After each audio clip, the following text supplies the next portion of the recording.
Hello good afternoon. ഒന്ന് live start ചെയ്യാൻ കുറച്ച് ഡിലേ ആയിട്ടുണ്ട്. എനിവേ നമുക്ക് എന്ത് ചെയ്യാം, സ്റ്റാർട്ട് ചെയ്യാം. ഫസ്റ്റ് ഗോൾഡ് നോക്കുന്ന ടൈമിൽ ഞാൻ ഇന്ന് ലൈവ് ചെയ്യണമെന്ന് വിചാരിച്ചല്ല, പക്ഷെ ഒന്ന് രണ്ട് പേര് ഇങ്ങനെ മെസ്സേജ് അയച്ചപ്പോൾ ജസ്റ്റ് ചെയ്യാമെന്ന് വിചാരിച്ചു. ഓക്കെ. ഗോൾഡിൽ ഇന്നലെ നമ്മൾ നോക്കുകയാണെങ്കിൽ മാർക്കറ്റ് ഇവിടുന്നൊക്കെ നമ്മൾ ബൈ സൈഡ് എക്സ്പെക്ട് ചെയ്തിട്ടുണ്ടായിരുന്നില്ല. ഇവിടെയൊക്കെ ഇങ്ങനെ കുറേ ലിക്വിഡിറ്റീസ് ഒക്കെ റെസ്റ്റിംഗ് ആക്കി വെച്ചിട്ട്, പക്ഷെ അതൊന്നും എടുക്കാതെ മാർക്കറ്റ് എന്ത് ചെയ്തു, പുതിയൊരു ബ്രേക്ക് ഓഫ് സ്ട്രക്ചർ ക്രിയേറ്റ് ചെയ്തു, ഒരു ഹയർ ഹൈ ഫോം ചെയ്തു. ദെൻ ഇന്നലെ NFP ന്യൂസ് ഉണ്ടായിരുന്നു. ഓക്കെ. അപ്പോൾ ആ ന്യൂസിന്റെ ബേസിൽ മാർക്കറ്റ് കംപ്ലീറ്റ് പെൻഡിങ് ലിക്വിഡിറ്റീസിന് എന്ത് ചെയ്തു, ക്ലിയർ ഔട്ട് ചെയ്തു. ഓക്കെ. ക്ലിയർ ഔട്ട് ചെയ്തിട്ട് മാർക്കറ്റ് വീണ്ടും അപ്സൈഡ് ഡയറക്ഷൻ തന്നെ തുടങ്ങി. നമ്മൾ ഇന്ന് ഗോൾഡിൽ നോക്കുന്നത് അപ്സൈഡ് തന്നെയാണ്, ട്രേഡ് മുകളിലോട്ട് തന്നെയാണ് നോക്കുന്നത്. അപ്പോൾ ഇവിടെ ഏറ്റവും സേഫ് ആയിട്ട് നല്ലൊരു ഓപ്പർച്യൂണിറ്റി എന്ന് പറയുകയാണ് 15 മിനിറ്റ്സിനെ ബേസ് ചെയ്ത് നോക്കുമ്പോൾ ഈ ഒരു ഏരിയ നമ്മൾ ഇന്നലെ പ്ലാൻ ചെയ്ത സെയിം ഏരിയ ആണ്. ഇത്രയും ലിക്വിഡിറ്റീസ് ഇവിടെ റെസ്റ്റിംഗ് ഉണ്ട്. ഇവിടെയുള്ള ലിക്വിഡിറ്റീസ് ഒക്കെ ഓൾറെഡി മാർക്കറ്റ് എടുത്ത് പോയതുകൊണ്ട് തന്നെ പിന്നെ ഇനി ഇങ്ങോട്ട് മാർക്കറ്റ് വരാൻ ചാൻസ് കുറവാണ്. ഇന്നും മാർക്കറ്റ് ഒരുപാട് ലിക്വിഡിറ്റീസ് ഇവിടെ ഉണ്ടാക്കി വെച്ചിട്ടുണ്ട്. അപ്പൊ ഇങ്ങോട്ട് വരികയാണെന്നുണ്ടെങ്കിൽ നമുക്ക് എന്ത് ചെയ്യാം, ട്രേഡ് നോക്കാം എന്നുള്ളതാണ്. പക്ഷെ 15 മിനിറ്റ്സിലൊക്കെ ഇവിടെ തന്നെ ഏകദേശം ഇന്റേണൽ ചേഞ്ചസ് എന്ത് ചെയ്യാൻ തുടങ്ങി, മാർക്കറ്റ് തരാൻ തുടങ്ങി. ഇപ്പൊ നമ്മളിവിടെ 1 മിനിറ്റിലോട്ടൊക്കെ നോക്കുന്ന ടൈമിൽ 1 മിനിറ്റ് ഒക്കെ നോക്കി കഴിഞ്ഞാൽ നമുക്ക് അറിയാം ഇവിടെ നിന്നൊക്കെ ഇന്റേണൽ ചേഞ്ച് തന്നു 1 മിനിറ്റ് ഒക്കെ അപ്പിലോട്ട് ഇങ്ങനെ എന്ത് ചെയ്യാൻ തുടങ്ങി, ഡയറക്ഷൻ വരാൻ തുടങ്ങി അല്ലെ. അപ്പൊ അതിന്റെ ബേസിൽ ഇവിടുന്ന് നമുക്കൊരു 1 മിനിറ്റ് എൻട്രി ഉണ്ടായിരുന്നു. ഇത്രയും ലിക്വിഡിറ്റീസിനെ മാർക്കറ്റ് ഇവിടെ ഓൾറെഡി സ്വീപ്പ് ചെയ്തു.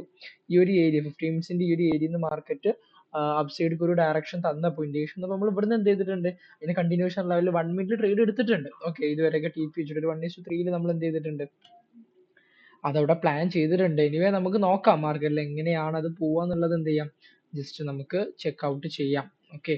മെയിൻ 15 മിനിറ്റ്സ് ബേസ് ചെയ്ത് നോക്കുകയാണെങ്കിൽ നമ്മൾ വെയിറ്റ് ചെയ്യേണ്ടതുണ്ട്. ഇങ്ങോട്ടാണ് വരിക, പക്ഷെ അങ്ങോട്ട് എത്താൻ ചാൻസസ് കുറവാണ്. അതുകൊണ്ടാണ് നമ്മളത് 1 മിനിറ്റ് കിട്ടിയിട്ട് ഇവിടുന്നൊക്കെ എന്ത് ചെയ്യുന്നത്, ട്രേഡിംഗ് ഓപ്പർച്യൂണിറ്റീസ് നോക്കിയിട്ടാണ്. ഇവിടുന്നൊക്കെ ഇന്റർണൽ ചേഞ്ച് 15 മിനിറ്റിന്റെ ഇന്റർണൽ ചേഞ്ച് തന്നു.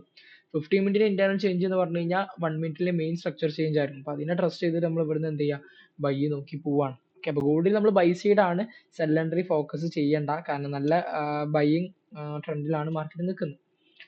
ദെൻ GBPയിലോട്ട് നോക്കുകയാണെന്നുണ്ടെങ്കിൽ നമ്മൾ മിനിഞ്ഞാന്ന് ഡിസ്കസ് ചെയ്ത ബൈ ട്രേഡ് ആണിത്. അത് ഓൾറെഡി TP അടിച്ചു, ബ്രേക്ക് ഓഫ് സ്ട്രക്ചർ ക്രിയേറ്റ് ചെയ്തു.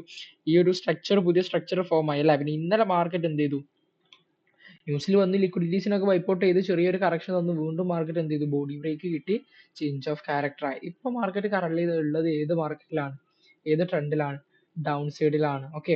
ഡൗൺ സൈഡിൽ നോക്കുന്ന ടൈമിൽ ഇവിടെ ഒരു ബ്രേക്ക് ഓഫ് സ്ട്രക്ചറും ഫോം ആയിട്ടുണ്ട്.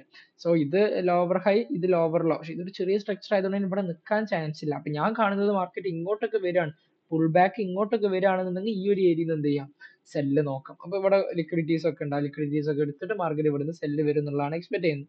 ടൈം ഉണ്ട്, അങ്ങോട്ട് എത്തുകയാണെന്നുണ്ടെങ്കിൽ മാത്രം ട്രേഡ് എടുക്കുക, അല്ലെങ്കിൽ പുതിയ സ്ട്രക്ചർ ഫോം ആവുകയാണെന്നുണ്ടെങ്കിൽ അപ്പൊ നമുക്ക് എന്ത് ചെയ്യാം, ഇത് ബേസ് ചെയ്തിട്ട് ട്രേഡ് നോക്കാം. ദെൻ USD നോക്കുകയാണെന്നുണ്ടെങ്കിലും സെയിം സെനാരിയോ തന്നെയാണ്. ഇത്രയും ലിക്വിഡിറ്റീസ് ഉണ്ടായിരുന്നു, അത് ക്ലിയർ ചെയ്ത് മാർക്കറ്റ് ഒരു ചെറിയ അപ്സൈഡ് പോയി. പിന്നെ മാർക്കറ്റ് ന്യൂസിലൊക്കെ താഴത്തോട്ട് വന്നിട്ട് ഇന്ന് ഇവിടെ എന്ത് ചെയ്തിട്ടുണ്ട്, ചേഞ്ച് ഓഫ് ക്യാരക്ടർ വന്നിട്ടുണ്ട് അല്ലെ.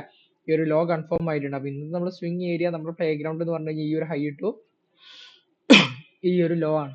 സോ മാർക്കറ്റ് പുൾ ബാക്ക് തന്നു, ഡിസ്കൗണ്ട് പ്രീമിയത്തിൽ എത്തിയിട്ടാണ് ഇറങ്ങുന്നത്. ഓക്കെ. പക്ഷെ പ്രീമിയത്തിൽ നമ്മൾ ഏരിയ ഓഫ് ഇൻട്രസ്റ്റ് ഒന്നും ടാപ്പ് ചെയ്തിട്ടില്ല. ഇവിടെ ഇങ്ങനെ ലിക്വിഡിറ്റീസ് ഉണ്ട്. അപ്പൊ ഞാൻ എക്സ്പെക്ട് ചെയ്യുന്ന ഏഷ്യന്റെ ഹൈ ലിക്വിഡിറ്റി, ഇവിടെ ഈ സ്ട്രക്ചർ ലിക്വിഡിറ്റി ഇത് ക്ലിയർ ചെയ്ത് ഈ ഒരു ഏരിയയിൽ നിന്ന് മാർക്കറ്റ് ഇറങ്ങും എന്നുള്ളതാണ്. അപ്പോൾ അത് നമുക്ക് വെയിറ്റ് ചെയ്യാം. മാർക്കറ്റ് എത്തുകയാണെന്നുണ്ടെങ്കിൽ എന്ത് ചെയ്യാം, ട്രേഡ് നോക്കാം. ഇനി പുതിയ സ്ട്രക്ചർ ഫോം ആവണമെങ്കിൽ അത് ബേസ് ചെയ്തിട്ട് എന്ത് ചെയ്യാം, ട്രേഡ്സ് കാര്യങ്ങൾ നോക്കാം. ഓക്കെ. ഇതാണ് ഇന്നത്തെ മാർക്കറ്റിന്റെ ഒരു ഓവറോൾ കണ്ടീഷൻ. ഇത് ബേസ് ചെയ്തിട്ട് എന്ത് ചെയ്യാം, ആ ഡയറക്ഷനിലോട്ട് ട്രേഡ്സ് കാര്യങ്ങൾ നോക്കാം. ഓക്കെ. Thank you.